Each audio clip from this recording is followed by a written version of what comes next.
Welcome back to this episode of the Deep Penetration Podcast. My name is Danny, and I am a love and self-esteem coach that works with the LGBTQ plus community. And I work a lot with gay and bisexual men who are struggling with self-esteem, self-identity, self-love, and really just learning how to navigate and cultivate healthy, sustainable, fulfilling, romantic relationships.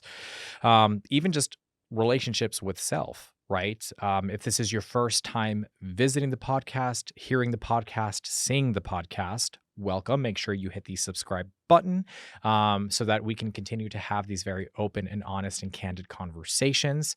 It is definitely helpful to do when you do that. And generally speaking, I think a big part of the reason for why I created this podcast was to unpack some stereotypes, right? To unpack misconceptions that we find within the community, um, and to really talk about the things that are difficult to talk about. I think, and it pains me to even say this, but there is a lot of um discrimination and negative perceptions even within the community itself. So I wanted to create a resource, a tool, a place where we can talk about these things. The episode for today and what we are discussing is something that I call perception deception, right? And this has to do with infidelity. So cheating within a relationship, within your relationship. First and foremost, if you are currently experiencing infidelity or have experienced infidelity at some point in your life, I am so sorry. I know how difficult that can be. It's not an easy process. It's not an easy thing to go through. It's not an easy experience. It's painful. It really challenges you. It brings into question a lot of things when it comes to, your perception of self and your perception of the person who you are in a relationship with. It's just overall, it is not easy whatsoever. And, I find that in the queer community, the concept of infidelity is a little bit more layered and a little bit more complex. While I feel that infidelity has kind of been normalized within the community, I think there's also much deeper levels of pain when it comes to being cheated on as a gay or a bisexual man, because of the fact that there is the battle with shame and rejection and seeking acceptance and validation and love because of our experiences, right, in regards to coming out and repression and suppression and all of those things. So, you know overall, um, infidelity is just one of those really challenging issues that can arise in any relationship. And it can leave the betrayed partner, right? So if you were the person that was betrayed, it can leave you hurt and angry and confused, right? The emotional struggle after your partner commits infidelity can be incredibly overwhelming. Um, and it is important to know how to handle that in a healthy way. And look, I get it. You are probably thinking that I'm crazy for telling you this because the pain you are currently experiencing or experienced is very raw and very real. Trust me, I understand. And I'm just a third party person telling you to process things in a healthy way. So I probably sound like every other life and love coach right now, but hear me out. If you decide to work on the relationship, which is completely up to you, right? I'm not telling you whether you should or not, but holding on to resentment and frustration will not get you anywhere, right? There will be zero progress and you will have just prolonged a process that could have ended the day you found out. Forgiveness is key. And to forgive, you'll need to be sure of yourself and your worth. Now, I know what you might be thinking right now, right? So you're probably saying, well, if I knew my worth, I wouldn't stick around for this idiot, right? And for many people, that is probably the truth, but also acknowledging that people do make mistakes and accepting that this could be one of those situations, right? This could be one of those situations where they truthfully and honestly made a mistake. Now, that's not, you know, letting them off the hook, and that's not saying that their behavior was acceptable. And a lot of this is going to involve for you, if you decide to continue to work on the relationship, it's going to involve a level of self awareness and compassion and understanding and overall patience, right? The challenge that you are met with is something I call perception deception, right? You are looking at the same person directly in front of you, but you view them differently, right? That is very hard for your mind and your heart to process. The person you trusted more than anyone else in the world, the person you told all of your secrets to, the person who knew your pain on an intimate level is now no different than every other person that hurt you in the past. So, how do you move past that, right? How do you continue to see them as the person you love and trust? The answer is you don't.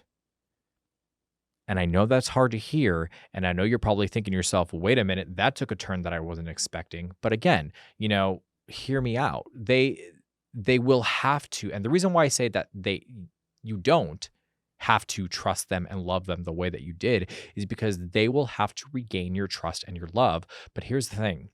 They are still the same person you fell in love with, right? In my years of coaching, it's rare that I come across somebody that intentionally cheated to hurt their partner, right? To intentionally inflict harm. And if they did, it's usually because they felt that they were hurt in the relationship or they were wronged and they needed to basically even the playing field or whatever the case may be. Again, not excusable behavior. And if a person actually does that, that's a huge red flag for me, if somebody who's not willing to take accountability or handle conflict in a mature way. But I digress. People cheat because there is something missing in the relationship. They don't have good coping skills. Maybe they struggle with insecurities. There's something missing within themselves. They have previous trauma that has resulted in them struggling with vulnerability and being able to communicate and resolve conflict. And the list goes on and on and on and on. But why do I mention this?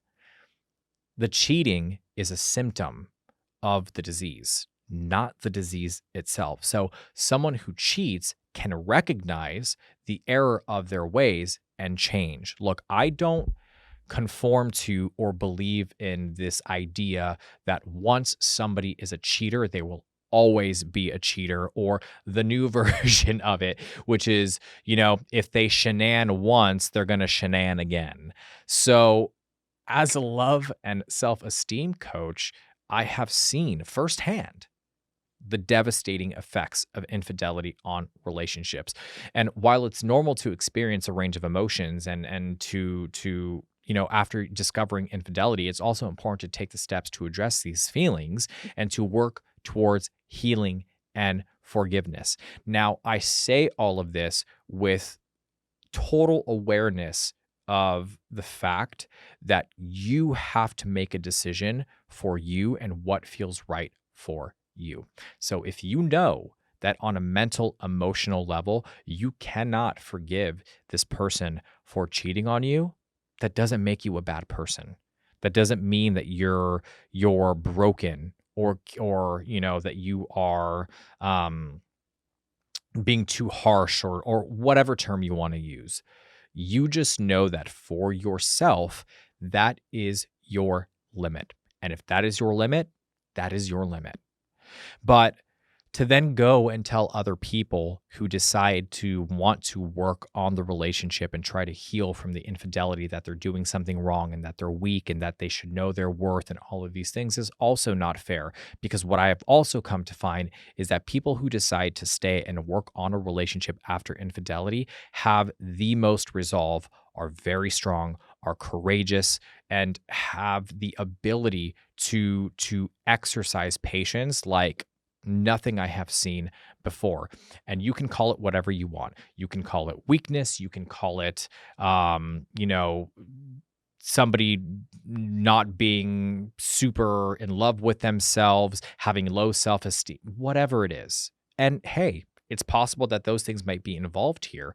But if both parties are willing to work on the relationship, I have seen this countless times where relationships end up blossoming into something even better and more exciting than before the infidelity. The infidelity is kind of like a check in to be like, yo, something is very wrong in this relationship. I do not condone cheating. I do not think cheating is a good thing. I'm somebody who believes that we should try to fix the issue before it gets to that point. But at the end of the day, once you are there, you have two choices. You walk away from the relationship or you fix the relationship. So if you choose to fix the relationship, here are some tips on how to handle that emotional struggle after your partner commits the infidelity. Number one, allow yourself to feel your emotions. The first step in dealing with any emotional struggle, particularly when it comes to infidelity, is to allow yourself to feel your feelings, right? It is normal to experience a range of feelings. So you're going to feel angry, you're going to feel sad, you're going to feel betrayed, you're going to feel lost, confused. Don't try to suppress these emotions or push them down, because if you do that, you're really just prolonging the healing process. Instead, give yourself permission to feel what you are feeling. The second thing is to seek support, right, from trusted friends or family. Dealing with infidelity can be a very lonely road, right? It can be a very lonely experience, but you don't have to go through it by yourself. Seeking support from trusted friends or family or a coach, for example, who are willing to be there to lift you up, to be a supportive shoulder for you to cry on, to be a listening ear. Those are things that can really help you through this very difficult time. But I want to offer a word of caution and a suggestion. Make sure that the people that you are choosing to let in and to support you during this very difficult time have the ability of being objective. Because look, at the end of the day, even if they're well-intentioned and they're trying to like hype you up and be like, you're fine, you're going to be great. Fuck this piece of shit. They don't deserve you. All of that. I get it.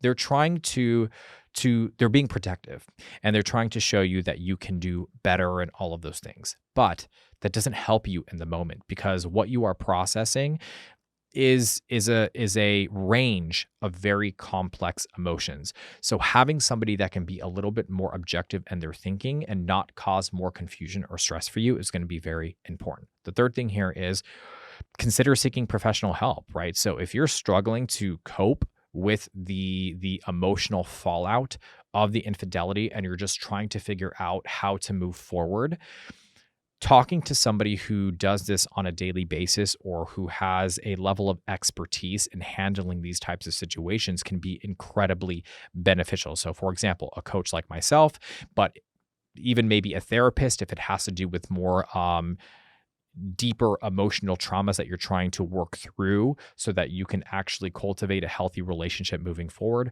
Whatever the case may be, having somebody who is an expert in their field and who has handled and dealt with the situation many times before can be a huge benefit and a huge help for you. I can also help you and your partner navigate the healing process and work towards building trust in your relationship, and all of those things, right? If there are serious underlying emotional, mental issues, again, very possible that you might need a trusted therapist who can help you unpack those things and work through those things. Either way, seeking help is important. The fourth thing is set boundaries and take time for self-care. It is important, so important, to set boundaries and take time for self-care after experiencing something like cheating or infidelity, right? And what this can mean, right, is taking a break from your partner to focus on your own emotional well-being, setting boundaries around communication and contact, or engaging in activities that bring you joy and fulfillment, right? Taking care of yourself is essential when you are healing and trying to move forward after infidelity. The fifth thing here is consider forgiveness. Forgiveness is a very complex process, set of emotions. And often it is a difficult process at the end of the day, no matter how you spin it, no matter how you paint it, no matter how you describe it, right? Um, but it is an important step towards healing and rebuilding trust in your relationship. Forgiveness does not necessarily mean that you condone or you excuse your partner's actions, but it does mean that you are willing to let go of the anger and the resentment and work towards rebuilding your relationship. And like I said, the difficulty in it is because you feel like you are giving up control or you're allowing an injustice to happen.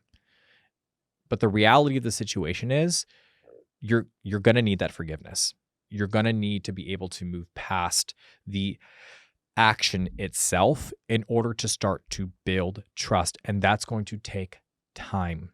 But time can be a powerful tool also towards your healing and your growth. The sixth thing here is be open and honest in your communication.